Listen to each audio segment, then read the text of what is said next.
Welcome back. Oh, a lot of talk about this. Nearly 35 years after red dye #3 was barred from cosmetics, including lipsticks, because of potential cancer risk, FDA now banning it from the food supply.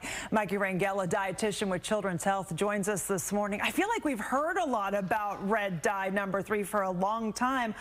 It's in a lot of things, right? It is. A lot of those candies and frostings and sprinkles and drinks, things that maybe aren't our favorite things for our kids to be eating, but our kids certainly love them.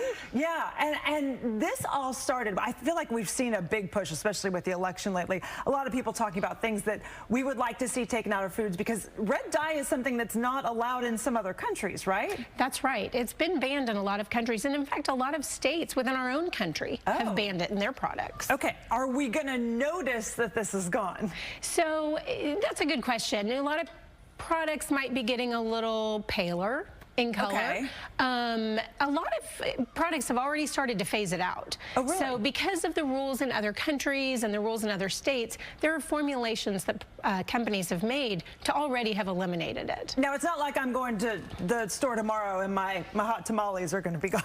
They won't be gone. They've got a couple years to phase this out. There are other dyes that can still be used, and certainly some more natural dyes that companies can start to sway toward. Are we going to notice the taste? Like, is it going to taste different?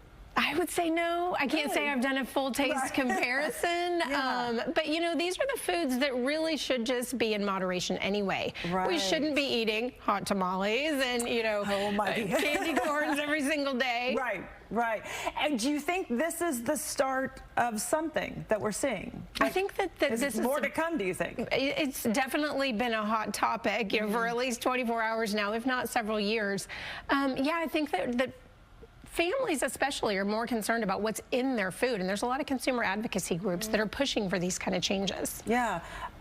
As far as I remember hearing red dye, like people, some families taking it out of their kids' diets because of like how they acted, like I don't know, hyperactivity. At least that's the first time I heard what red dye #3 was.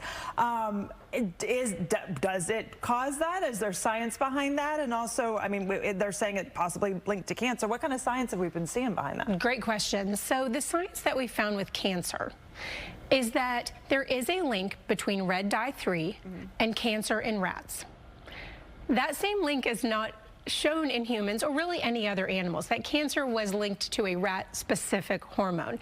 So that's why it's been allowed in our food supply, because that same cancer link isn't there. But there is a clause in the law that shows that if an additive shows cancer in any human or animal, it has to be banned, or rat.